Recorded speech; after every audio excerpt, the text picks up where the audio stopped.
ओम नमः शिवाय। जय श्री कृष्णा, जय माँ भवानी। मित्रों, हिंदू पंचांग के अनुसार चैत्र नवरात्रि से ही हिंदू नववर्ष की शुरुआत होती है और नवरात्रि हिंदू धर्म का सबसे बहुत ही खास और महत्वपूर्ण त्योहारों में से एक माना जाता है। साल 2023 के प्रथम मास चैत्र में पहली नवरात्रि होगी। नवरात्रि में देवी के भक्त घट स्थापना करते हैं और 9 दिनों तक व्रत रखकर शक्ति साधना की जाती है। तो आइए जानते हैं दोस्तों इस वीडियो में कि आखिर साल 2023 में सबसे पहला चैत्र नवरात्रि कब है, घट स्थापना का शुभ मुहूर्त और समय क्या है, और इसी के साथ ये भी जानेंगे कि आखिर इस साल नवरात्रि के बाद ऐसी कौन कौन सी भाग्यशाली राशियां हैं जिनकी किस्मत एकदम से परिवर्तित होने जा रही है, भाग्य के दरवाजे खुलने जा रहे हैं। मित्रों, नवरात्रि से जुड़ी तमाम महत्वपूर्ण जानकारियां अपन इस वीडियो में जानने वाले हैं। ऐसे में वीडियो को पूरा लास्ट तक जरूर देखिएगा और हाँ, वीडियो को अपने मित्रों के साथ शेयर भी कर दीजिए। आज देखते हैं हिंदू सनातन धर्म की जानकारी का जो अपडेट है ना, वो माता श्री की नवरात्रि की कंप्लीट जानकारी इस वीडियो में बताई गई है। तो कौन कौन आज इस वीडियो को शेयर करता है और माता का आशीर्वाद प्राप्त करता है।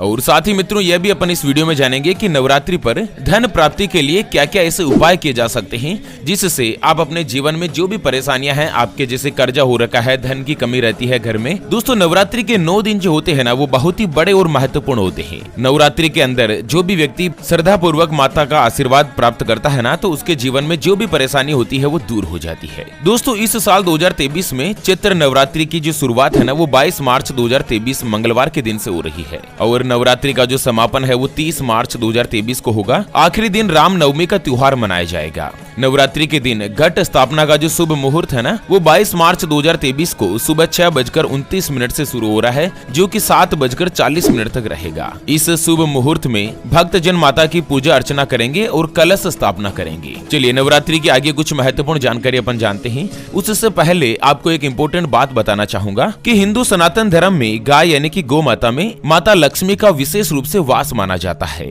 चाहे वेद हो, पुराण हो, ज्योतिष शास्त्र हो या फिर भागवत गीता, सभी जगहों पर गौ माता की पूजा करने का विधान है। अक्सर जब भी हम घर से बाहर जाते और देखते हैं ना कि यही गौ माता सड़क पर इधर उधर घूमती रहती है, भटकती रहती है और कई बार किसी वाहन की चपेट में आकर दुर्घटना का शिकार हो जाती है और मारी जाती है। इसके अलावा कई बार गौ माता खाने की तलाश में इधर उधर जाती है। जब खाने के लिए कुछ भी नहीं मिलता ना, तो जो कुछ भी इनको सड़क पर नजर आता, जैसे प्लास्टिक, थैलियां, जूते, चप्पल, कपड़े, पॉलिथीन, पत्तल धोने, डिस्पोजल, ये उनको खा लेती है और धीरे धीरे ये सभी इनके पेट में जमा हो जाता है। कुछ ही दिन बाद यही गौ माता बड़ी ही बेरहमी के साथ तड़प तड़प कर मारी जाती है। दोस्तों, हमारी टीम ज्योतिषवाणी के द्वारा एक संकल्प लिया गया है कि इस बार चैत्र नवरात्रि के दिन, जिस दिन हिंदू धर्म का नया साल शुरू हो रहा है, उसी दिन से नवरात्रि की शुरुआत हो जाती है। और नवरात्रि के पहले दिन जब माता का घट स्थापना और कलश स्थापना करते हैं, उस दिन कोई भी गौ माता भूखी नहीं रहे।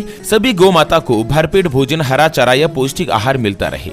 इसके लिए हमारी टीम ने निश्चय किया है कि दोस्तों, नवरात्रि के दिन एक हरे चारे का ट्रैक्टर मंगाएंगे और उसको जगह जगह पर घुमाकर, जहां कहीं भी गौ माता का झुंड रहता है, वहां पर मित्रों ट्रैक्टर को घुमा घुमाकर गौ माता के लिए उनको हरा चारा खिलाया जाएगा। और हमारे इस संकल्प को पूरा करने के लिए हमें आपके सहयोग की आवश्यकता है। मित्रों, अभी जो आप ये स्क्रीन पर QR देख पा रहे हैं, श्री हरि ज्योतिष के नाम से, इस पर आप अपनी श्रद्धा अनुसार 11, 21, 51 या 101 रुपए या 501 रुपए, जो भी आप गौ माता के लिए सहयोग करना चाहो। मित्रों, देवी का प्रतीक गौ माता की नवरात्रि की शुरुआत में जो हरे चारे के लिए आप सहयोग करना चाहो, आप इस QR के ऊपर कर सकते हैं। आपका दिया हुआ दान 1, 2, 5, 10, 11 गौ माता को हरा चारा दिला सकता है।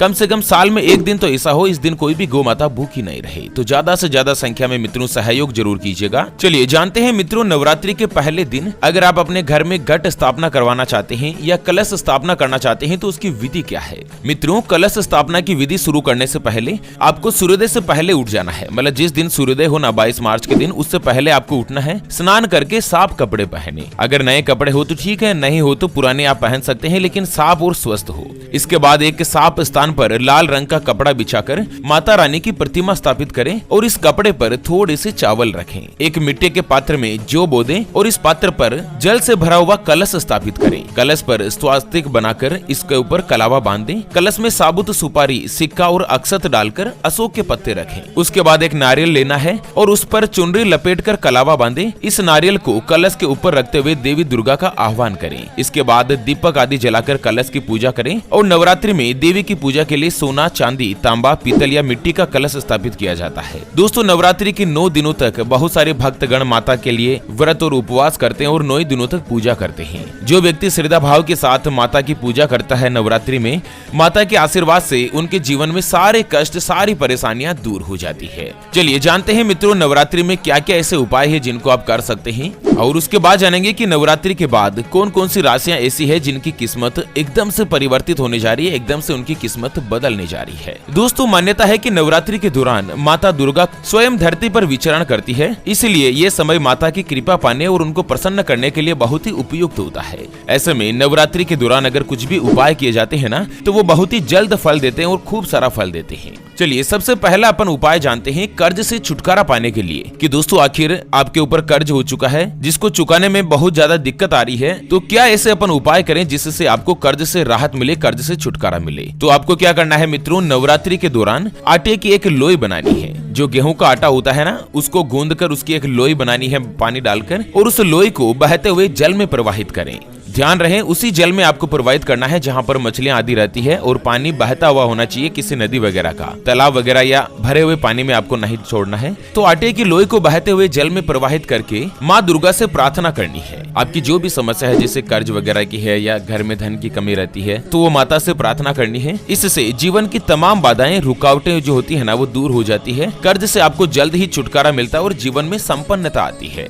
चलिए जानते हैं मित्रों अगले कुछ उपाय के बारे में। उससे पहले आपको एक इम्पोर्टेंट बात बताना चाहूंगा। दोस्तों, जिंदगी में आप कई ऐसे लोगों से मिले होंगे जो कि बहुत ही ज्यादा मेहनत करते हैं, तो वहीं बहुत लोग आपको ऐसे भी मिले होंगे जो बहुत कम मेहनत करने के बाद भी बहुत ही आगे तक पहुंच जाते हैं। वहीं आप जिंदगी में कुछ ऐसे लोगों से भी मिले होंगे जो कि बहुत मेहनत करने के बाद भी वो हासिल नहीं कर पाते जिनके वो हकदार होते हैं। यानी कि दोस्तों, जीवन भर मेहनत करते रहते हैं लेकिन जिंदगी उनकी गरीबी में ही निकल जाती है।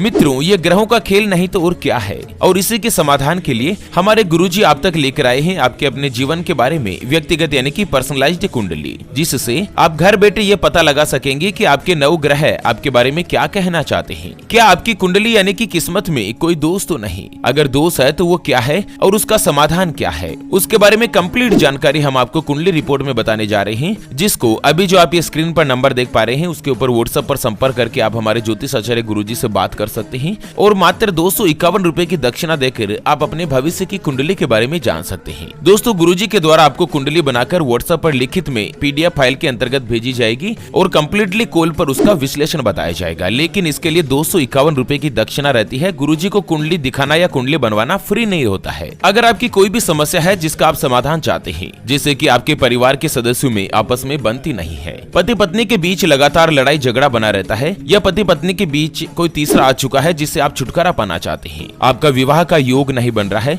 बहुत जगहों पर आप रिश्ता देखने के लिए जाते हैं लेकिन कहीं पर कोई भी रिश्ता फाइनल नहीं हो पाता, या आपके ऊपर कर्ज हो चुका है जिसको आप चुका नहीं पा रहे हैं, घर में हमेशा धन की कमी बनी रहती है, व्यापार में लगातार नुकसान जा रहा है, घाटा जा रहा है, या दुकान के ऊपर व्यापार में कोई भी ग्राहक नहीं आते हैं, ग्राहक की कमी चल रही है, स्वास्थ्य लगातार खराब बना रहता है, या आपको संतान का सुख नहीं मिल पा रहा है, बच्चे का पढ़ाई में मन नहीं लगता, बच्चा लगातार सरकारी नौकरी या अच्छी नौकरी की तैयारी कर रहा है लेकिन उसको नौकरी मिल नहीं पा रही है, करियर से संबंधित कोई भी परेशानी है, नौकरी में प्रमोशन नहीं मिल पा रहा है, अगर कुछ भी समस्या है तो स्क्रीन पर दिए गए नंबर पर संपर्क करके आप हमारे गुरुजी से बात कर सकते हैं और गुरुजी से कुंडली बनाकर आप अपनी सभी समस्याओं का समाधान पा सकते हैं। चलिए मित्रों, अब जानते हैं कि आखिर नवरात्रि के बाद कौन कौन सी ऐसी राशियां हैं जो कि बहुत ही ज्यादा भाग्यशाली होने जा रही है, माँ दुर्गा की उनको विशेष रूप से कृपा मिलने जा रही है। तो मित्रों, इस बार नवरात्रि के बाद सबसे पहली जो भाग्यशाली राशि बनेगी ना, वो आती है मिथुन राशि। जी हाँ मित्रों, जिनके नाम का पहला अक्षर का, की, कु, बड़ा ग, छ, के, को और हाथ से शुरू होता है, उनकी मिथुन राशि होती है। दोस्तों, चैत्र नवरात्रि के दौरान मिथुन राशि वाले जो भी व्यक्ति है जिनका अगर विवाह नहीं हुआ है, अविवाहित है, उनका विवाह का योग बनेगा माता दुर्गा के आशीर्वाद से, और शादीशुदा लोगों के जीवन में दाम्पत्य जीवन के अंतर्गत दोस्तों मैरिड लाइफ में बहुत ही अच्छा प्रेम भाव बना रहेगा। माता का पूजन पति पत्नी दोनों 9 दिनों तक नियमित रूप से करें। मिथुन राशि वाले अगर आप अपना खुद का व्यापार करते हैं तो इस साल आपका जो व्यापार है वो दिन दुगुनी रात चौगुनी तरक्की के साथ गति करेगा, और इस साल आप अपने कर्ज से भी माता के आशीर्वाद से छुटकारा पाने में सक्षम हो पाओगे। आपके लिए उपाय बताया गया है कि आप 9 दिनों तक आरती में लौंग और कपूर जलाकर माता दुर्गा की आरती करें तो आपको अवश्य ही बहुत ही जल्द फायदा मिलेगा। चलिए अगली जो भाग्यशाली राशि बनेगी वो आती है मित्रों कुंभ राशि। जी हाँ मित्रों, जिनके नाम का पहला अक्षर सा सी सु से सो दा गु गे और गो से शुरू होता है उनकी कुंभ राशि होती है। दोस्तों कुंभ राशि वालों को पहले का जो समय है वो भले ही परेशानियों से भरा रहा हो, लेकिन इस बार चैत्र नवरात्रि से आपके लिए समय बहुत ही अच्छा और अनुकूल होने लगेगा। आपकी नौकरी में जो कोई भी समस्या या बाधा आ रही थी वो दूर होगी और आपके विरोधी आपके पक्ष में आएंगे। आपके लिए उपाय है कि माता दुर्गा की आप नियमित रूप से पूजा करें और दोस्तों नवरात्रि के दौरान आप हनुमान जी को चोला जरूर चढ़ाएं। अगली और अंतिम जो भाग्यशाली राशि रहेगी ना वो आती है तुला राशि। मित्रों चैत्र नवरात्रि के दौरान तुला राशि वालों को कोई भी शुभ समाचार सुनने को मिल सकता है। हो सकता है कि आपको किसी नई नौकरी का ऑफर मिले या फिर एक नए रिश्ते में बंधने का भी मौका मिले। आपके लिए पॉजिटिव परिणाम मिलने के योग है। दोस्तों आपके उपाय बताया गया है तुला राशि वालों के लिए कि आप दुर्गा कवच का पाठ करें और पूरे 9 दिनों तक लगातार करते रहें। ओके मित्रों, तो इसी के साथ आज के इस नवरात्रि के अपडेट वीडियो को फिलहाल के लिए यहीं पर देते हैं विराम। फिर से होंगे हाजिर एक और नई और काम की जानकारी के साथ। तब तक के लिए ओम नमः शिवाय, जय श्री कृष्णा, जय माँ दुर्गा मित्रों।